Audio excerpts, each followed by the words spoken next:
What do you think about or see in your mind when I say the word God? Maybe you never had someone asking you that question, but take this road with me. Think about this a little bit. First, let's take a look at some religions where people see God as some sort of energy. Let's start with Hinduism. They see Brahman as the ultimate reality or universal spirit, often understood as an all-encompassing formless energy underlying all existence. Additionally, Shakti, the divine feminine energy, represents the cosmic energy that creates, sustains, and destroys the universe. Now, of course, they have millions of other smaller gods as well, but actually they're all the same God because all are in Brahman. In Taoism, the Tao is the ultimate source of everything, a natural force of energy that flows through all life and nature. Taoist practices like Tai Chi aim to align with the Tao, balancing the life force energy, Qi or Qi, that permeates all living things. And of course, all of you probably by now already know about yin and yang. It's all in the karate films that we all watch, even in the West. And then New Age spirituality often hold that there is a universal energy that connects all life. This energy may be referred to as the universe, source, or life force. An individual is going to harness or align with it through practices like meditation, energy healing, in brackets you can say Reiki, and manifestation. To some of you who are Christians, this might sound familiar because this infiltrated the church, especially in a lot of churches in America. In some Christian circles, it's the same thing where you can tap into this energy if you just have enough faith. And this comes through the New Thought theology and also the Word of Faith movement. The Word of Faith movement, for example, believed that you are a little God because you have God's Spirit in you, so you can name and claim whatever you want. You just have to speak it into existence so that you can have health, wealth, and prosperity. That's really what they believe. And of course, this is against biblical teaching, but most Christians do not even realize it. Now, let's take a look at Buddhism. While traditional Buddhism does not personify energy as a god, many forms recognize an interdependent, energetic flow of existence. Some Mahayana and Tibetan Buddhist teaching refer to a universal energy, or Buddha nature, that pervades all beings. Now, shamanism is another example, and that goes back thousands of years, and I mean thousands of years. It was there before Buddhism. And it goes back to the ancient Sumerians and the Hurrians.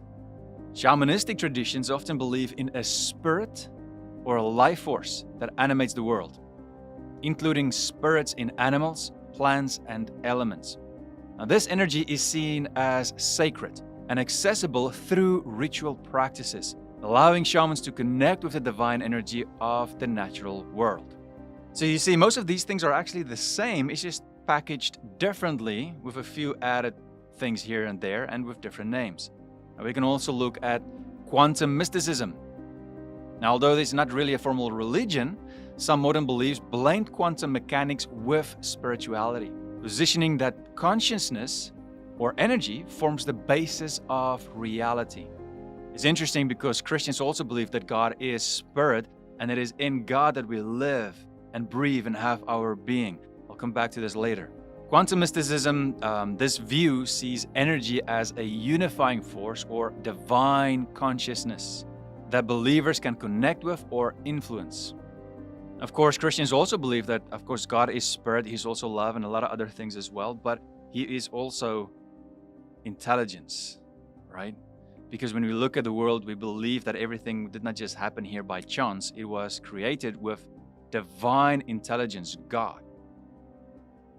Now, people believe a lot of different things, and when they're really honest with themselves, they believe in different things, many of them, because that is what they want to believe and because it fits in with their worldview or how they want to live.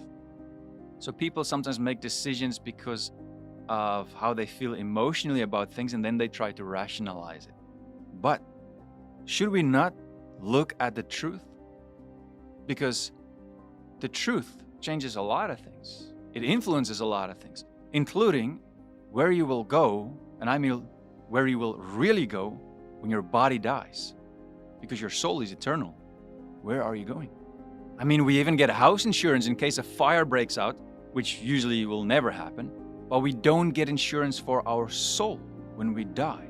Maybe it's because you're so focused on this world, things in this world, the distracting rat race, that you do not even think of the deeper questions of life. Well, there are 300,000 people who die every day. And every tick on that clock brings you closer to the day that you will join them, that you will be part of the 300,000 people who die every day. You cannot outrun this truth. I want to give you something to think about, because there is more than life than just this physical world, right? There is a spiritual world that influences the physical. We just cannot see it. But deep inside of you, you've already received a few things. A moral code that tells you right and wrong. And I want you to be honest about this. When I tell you about the following, how does this really make you feel deep inside? We are here on this small planet called Earth, and there had to be something so powerful, self-existing, that created everything.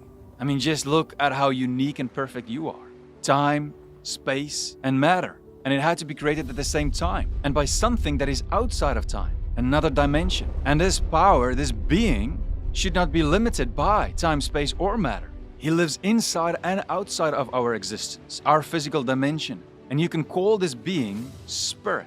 But this spirit gave us life, love, colors, sounds, taste, beauty, and so much more. Not only that, but to create us, it has to be intelligent and able to have or think about all those characteristics to have been able to create it.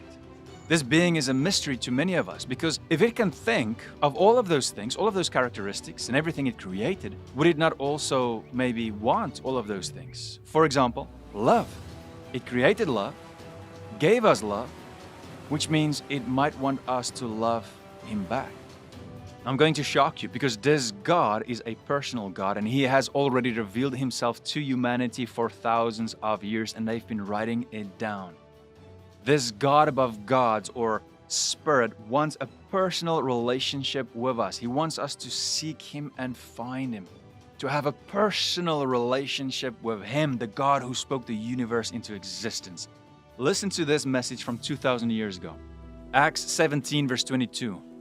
So Paul, standing in the midst of the Areopagus, said, Men of Athens, I perceive that in every way you are very religious. For as I passed along and observed the objects of your worship, I found also an altar with this inscription, To the unknown God. What therefore you worship is unknown. This I proclaim to you. The God who made the world and everything in it, being Lord of heaven and earth, that is the spiritual realms and the earthly realm, does not live in temples made by man, nor is he served by human hands, as though he needed anything, since he himself gives to all mankind life and breath and everything. Please subscribe to my channel, watch a few more videos if you're curious about these things, and especially these ones here if you want to understand it more. And then before you go, always remember, life is short, so please do not waste yours. Bye guys.